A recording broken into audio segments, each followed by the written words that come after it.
Hi lads, this video is just going to briefly go through the dihedral angle. So some of you were looking for it earlier on in class. This is from the 2018 paper, the short questions A4. It tells us there the graphic shows a spider cam used for aerial coverage of sports events. It is supported by 4 cables. The drawing shows the projections of the cables. So you can see there you have AO, BO, CO and DO, and there's your elevation there as well. Part A tells us find the dihedral angle between the planes OAB and OAD. So the first thing is always for the dihedral angle, you figure out what's common between the two. So we can see there OA and OA, they're common.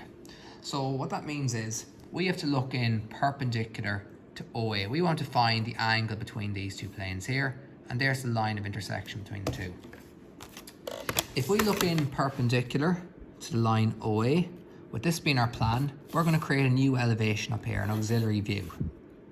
There's OA there, just make sure I keep them going perpendicular to each other. And what I'll do is I'll mark my X1, Y1 here. So basically what I'm saying is, this is my plan and my elevation is going to go up here.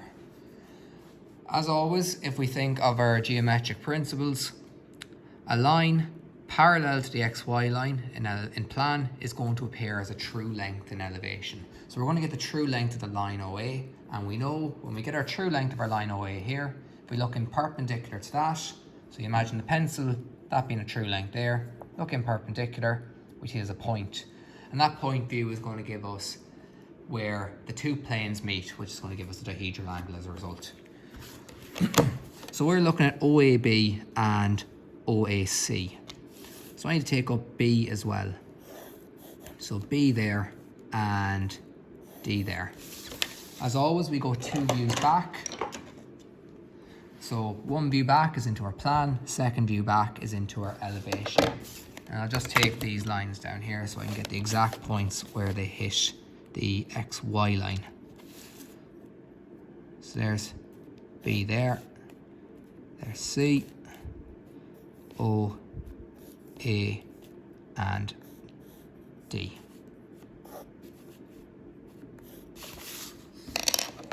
Now, first of all, I'll take the height of O. So there's the height of it there. Follow it down, follow it out. There I have point O. The height of A is that height there. Follow it down, follow it out. There's A there. So OAB, take the height of B there, follow it down and follow it out. Just extend my XY line a bit further there. There's B. So there is OAB now in my auxiliary view. The key thing being there is there's OA, and that's now a true length. So that length there is a true length. We determined that already because when a line is parallel to the XY line in plan, it's a true length in elevation. And then the other point there is D. Take that height there, follow it down, follow it up. So OAB and OAD. There's D there.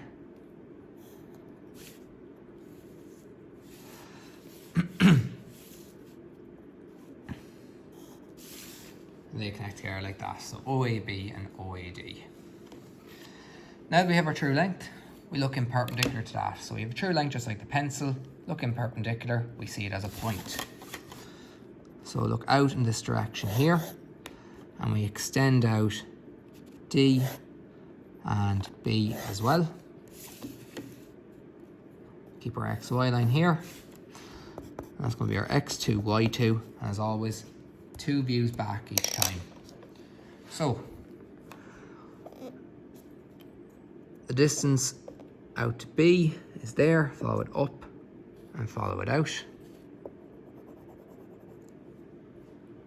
You can see there, this might go a bit off the page eventually when I have to do my part B. So what I'll do is I'll create a false XY line. So a measure line. So I'm going to basically move it parallel and call it ML for measure line. I'm going to take my distances from touching off B. So for example, D there is the height given already.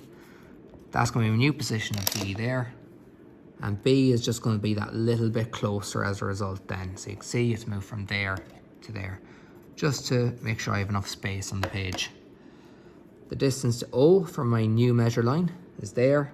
Follow it out, follow it across. And you'll notice as well, because they're parallel, they're the same height here. So O and A share the same ones. And now you'll see that I have OAB and OAD, and there's my dihedral angle as a result. And it tells you to find the dihedral angle. So don't ask you to determine it. To actually determine it, you should measure it. So very simply, if you're to measure it, then just extend out there and there. Get your protractor and just measure the angle then if you wanted to just check what it was. Then for part B, determine the angle between the cables OA and OB. So they want you to determine what angle is it between OA and OB. So this angle in between here. So this angle.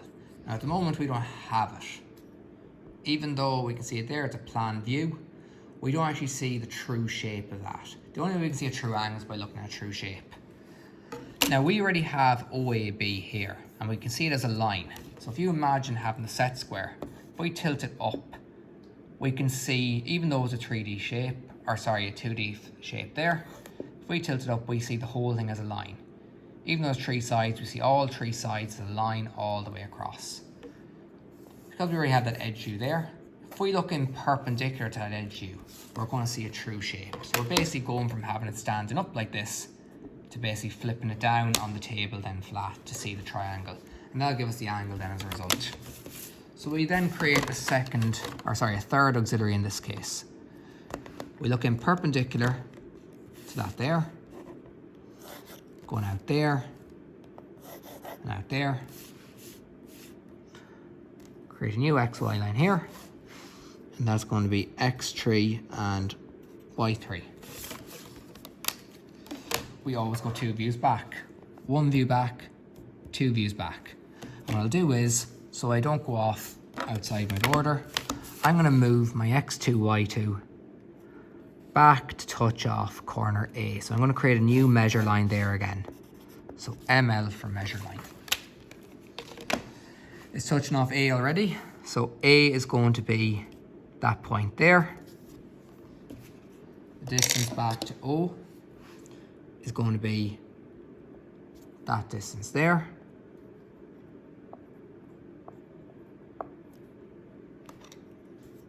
Oh, sorry, take back. Yeah, A is there, so I need to take that distance and mark it off there.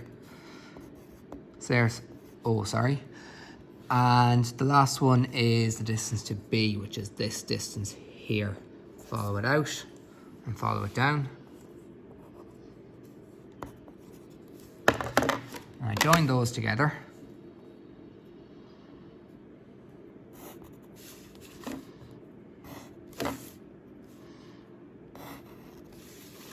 I get my angle then in between, which is going to be the true angle between O, A and B.